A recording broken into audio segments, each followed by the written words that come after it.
Leviticus. Man got boxes full of goodies. That looks pretty good, don't it? I kind of like it.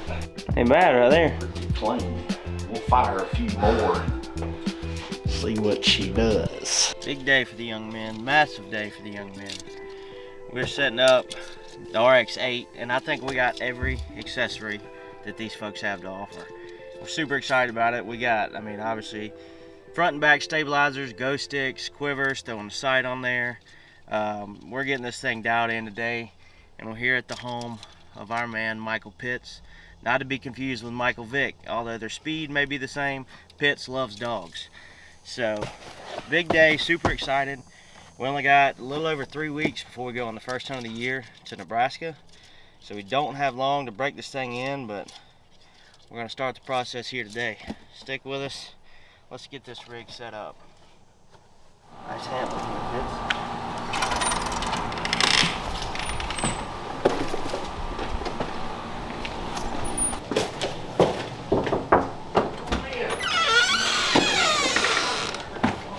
Leviticus. This man got boxes full of goodies. What up, my dog? What's up? I like this stuff. Got boxes full. Oh yeah. Oh yeah. Spine. What's up? Yeah, there's stuff everywhere, man. Yeah. There's stuff everywhere in here. I brought my arrows too. Went ahead and fleshed them. Okay. But obviously I didn't have the jaw length and all set up, Yeah. so I was waiting until we did that to mark them and set them. Yeah, we can cut them and insert them. Cut them to the bow. And we had they said 50 and 100 grains. Okay. I'm kind of the average knowledge archer, I guess, like you could say. So I was letting y'all decide, because y'all know more about the FOC, where you want weight, how much weight you want, all that good stuff. So I was gonna let y'all pick and tell me what to throw in there. That's right. We can do it. Sure, man. Look at Get a keychain, man. Look at Hoyt. nice. Get you a Stickers, keychain. too. Stickers. Safety and warranty information.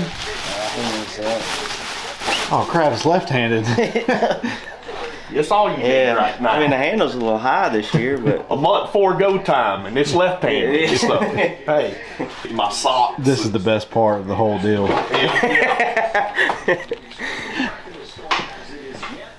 Don't touch that, dude. Yeah. Dirty. That was questionable. All that stuff is dirty. That was Skid questionable. marks, everything. He's gonna be paper tuning his bow. He's gonna square out the skid mark. I'm gonna get pink eye. I can't see out of my peep. Get the pink eye. Oh, it's a wonder how we ever get a bow set up properly. Get the pink eye. This is the Hoyt Integrate MX2 rest, which is great. It's got micro adjustment availability. It's just a good solid rest. It's actually made by QAD, which has been a great company for years and years and years, and has always been one of my #1 go-to rests. So very solid rest. I like to be about 3/4 of an inch off the riser is where I start, which these rests out of the package are pretty much about 3/4 out from the riser, but I'll take a tape measure, double check it, and it's right at 3/4 away from the riser right now. So I like to be about 3/4 off the riser, make sure everything's lined up, and then I'll do paper tuning for there. Pretty much once my rest is set up, I get my center shot. These newer bows, and most bow companies are this way, if you start getting left or right tears, they're not wanting you to tune it through the rest anymore like we used to in the old days.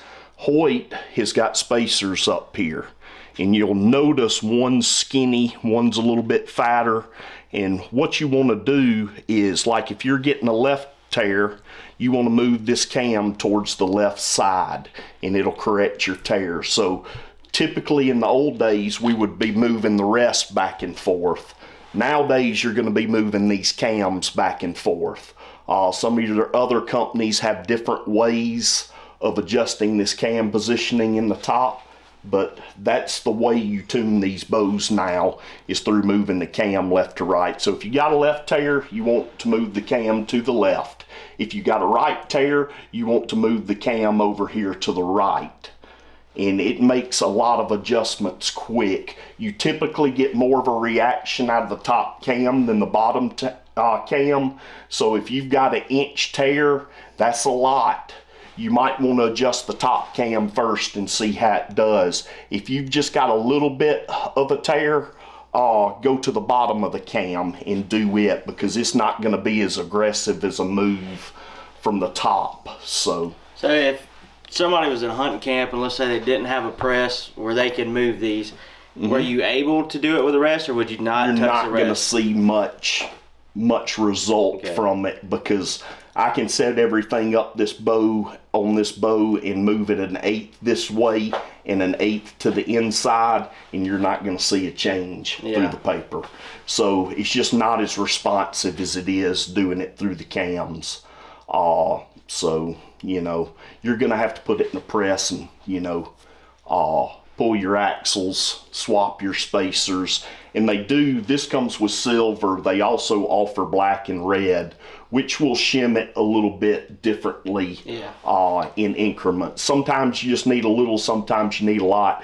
Typically what's on here stock, you can get the bow tuned, but sometimes you'll have to, you know, do a little more fine tuning, and you can either get the reds or the blacks to do a little bit more, but that's very few and far between. Most time you can get it with what's these silvers that come stock on here.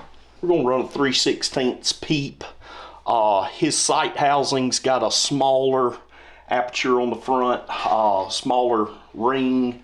So we're gonna match it up with a 3/16. Seems to work real good. There are two things I look for, you know, as far as putting a Peep in a bow. One of them is going to be light availability, because a lot of your shots with these deer come in low light situations, so you want to draw enough light through the Peep to be able to see everything. But the smaller it is, it's more accurate. Plus you want to match it up with your sight ring on your sight. So you don't want a real big Peep and a small ring on your sight. You want to kind of match them up. So there are a few things you're looking for when you select the correct Peep. That's what's so cool to me about archery, is there's no, like you said, there's 1,000 ways to do everything. Do you have to have a nose button? No. Do you have to have a kisser button? No. But when you got guys like Pitts, T-Bone, Brian, anybody that's knowledgeable, I mean, I'm going to do whatever they tell me, because little things like that can help you be more accurate every time. Why not do it? So, like everything, a lot of the stuff we're doing, you have to do it, not necessarily does it help. Absolutely. So might as well do it if you got guys that know what they're doing. Basically what we're doing right here is applying soft knocks. They'll be on the interior of the D-loop, and all this does is ensure and locks down your center shot. That way it's not moving. Some people put them just at the top, some people put them just at the bottom, some people put them both places, and then some people don't put them at all. Lots of times if you put them just at the bottom, it applies upward pressure on the arrow. If you put it at the top, it applies a little downward pressure on the arrow. Typically I do top and bottom because it establishes a firm center shot, and if I need to replace a D-loop or something in the field, I can just cut it out, throw it back on there, and I don't have to worry about center shot.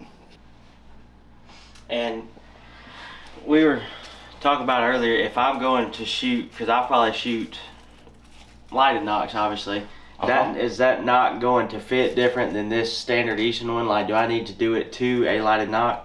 Or yes. Okay. Yes, because that will change a lot of stuff. It'll change your point of impact because it's a lot heavier. Yeah.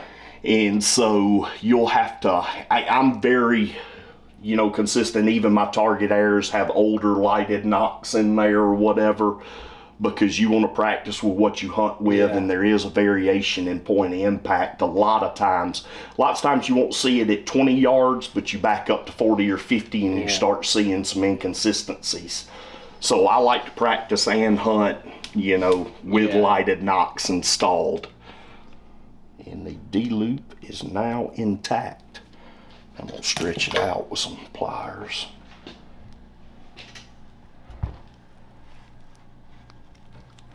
There she is. With this new HBX Exact Cam, it's got full, half, and quarter-inch adjustments.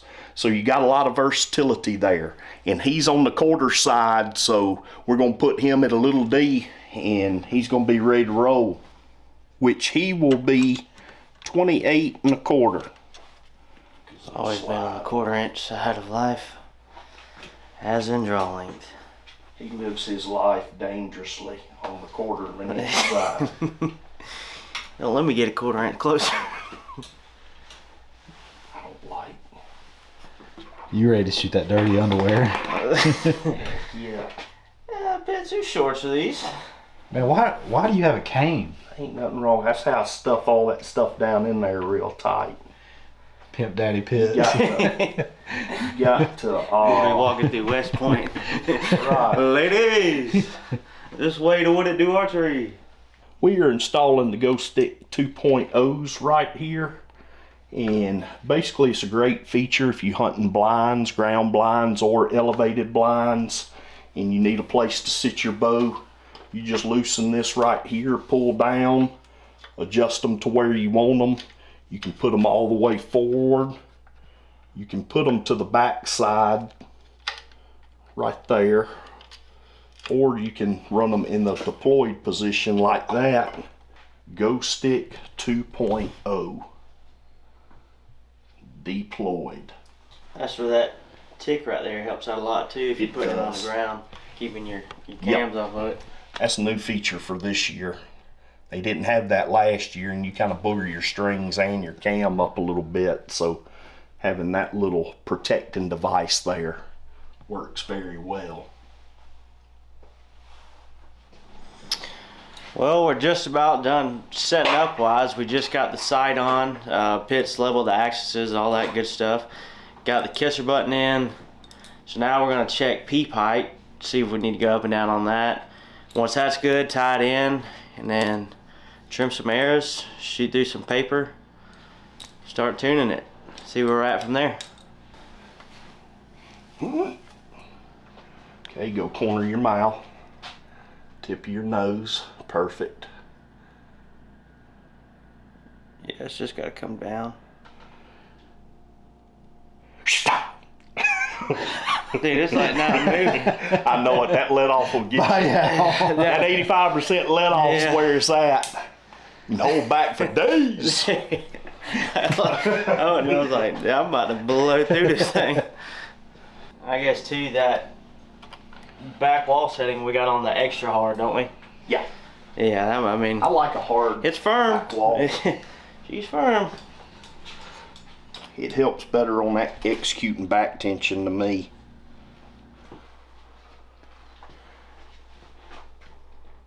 Oh yeah, that's perfect. See that circle evenly. If we need to bump it a little bit up or down, we can. I'm real finicky with my peeps, so if we need to bump it a little bit, we can. I think it's pretty good. As long as it's solid to you, that's all that matters. Yeah. Okay, ease down, we'll lock everything in right there.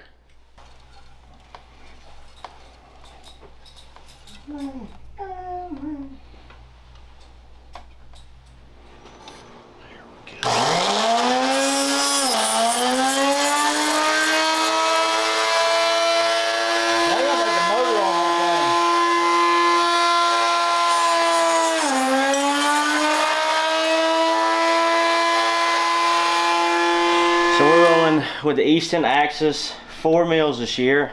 I've shot 5 in the past, but like I said before, when you got friends that know stuff, Brian was telling me your 5 mils, your grains per inch goes a little high, it'd be a little heavy of an arrow, so we went with the 4. I think it's a 9.4 grains per inch. So 4mm match grade Axis arrow. I just did the standard 2.75 tack driver vanes on there. And we're gonna do a little testing here for speed and all arrows. They come with a 55 grain outsert. Yeah, 55 grain for the half outs. And we also have the 100 grains. So we're gonna do one of each, shoot it through the chrono over here.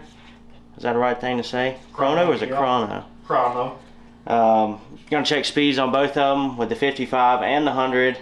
and see where we're at from there. But yeah, pretty simple build, nothing too crazy. Shooting the 4 mils, getting her dialed in. Squeaky clean.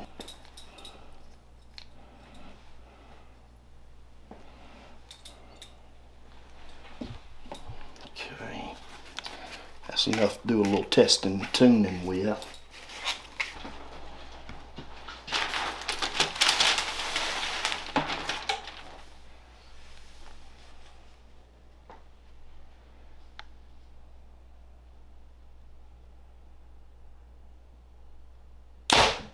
Ooh, I kind of like it. That looks pretty good, don't it? I kind of like it, you know.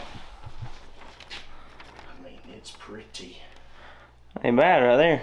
clean. We'll fire a few more and see what she does. Does everything feel comfortable to you? Kiss her, everything where you want it. Got just a, I mean, it's just a ever so light right tear. It's got a little bit of a right, that's it.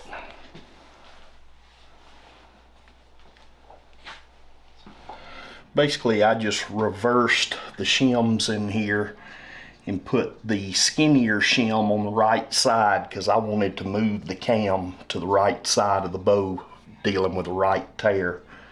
So we've got that done.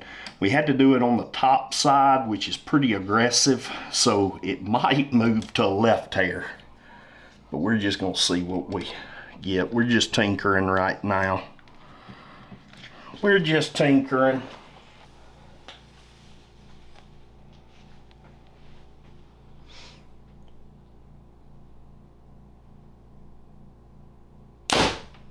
That was perfect, so good. That'd be what we want.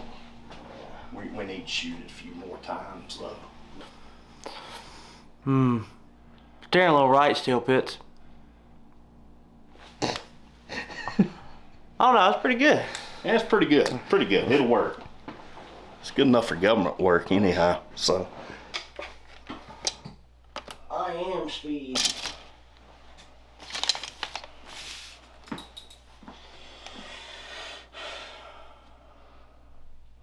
ooh, 430.2.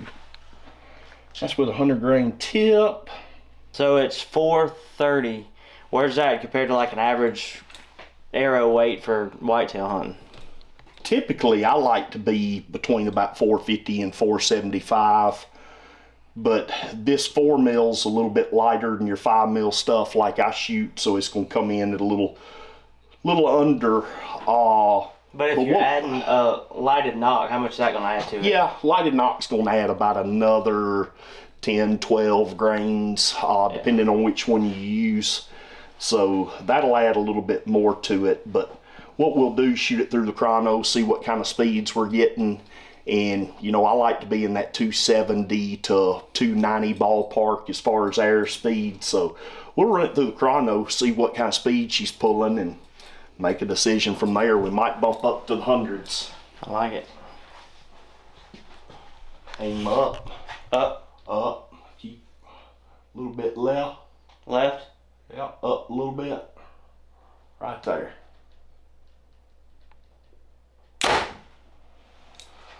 She's at 283, which, I don't know, that might be a good combo right there.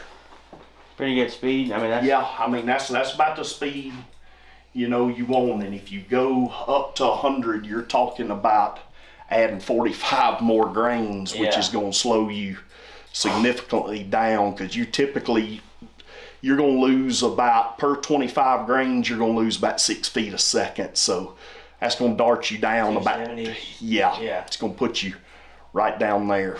So, just depends on kind of what kind of speed you want to look at. I think we're pretty good right there. I mean, this arrow's, you know, it paper tuned really well. You got 55 up front, plus 100 grains. So you got 155 up front, which will put your FOC fairly decent. Yeah. Which we can calculate the FOC and see exactly what percentage it is. But I mean, it's a solid setup. It's not extremely too heavy and it's not extremely too light. It's kind of middle of the board, which is a good air to shoot. So I'm good with that. And I guess for a lot of people like me who might not know as much, as Brian and Pitts kind of explained to me, you'd be asking like, why would you want 100 grain, you know, if it's going to slow you down? Well, obviously a lot of people who know more concerned about FOC. Front of center, if you don't know what that is, it's just more weight on the front of your arrow. I'm good with a 283. I'm fine, honestly, with whatever they tell me. I'm not too picky. I've shot, obviously, growing up, I'd go to the bow store and you buy arrows right off the rack. I've killed plenty of deer with them. It's still one of those things you can get as picky as you want. And I let these guys decide those for me, honestly, because I'm still learning a lot about archery and all. But, I mean, if they say that's good with me, that's plenty fine with me right there. Trump's ear looks good. Huh? His ear. Oh. Well, that's a wrap. Your bow is set up and ready for September. I'm fired up, dog. I appreciate it. I present to you the. That's her, baby. That's right. Like we said about every accessory in the books, but she's loaded, and all we gotta do is sight her in and throw a sight tape. We ready to roll. Less than a month away now, so. Good luck, guys. Everybody have the spring. Don't think too much about FOC. Trim your arrows to the correct length and brush your teeth at night. Maybe one day you can have an RX-8 just like this. Brush your teeth. Oh, that's great.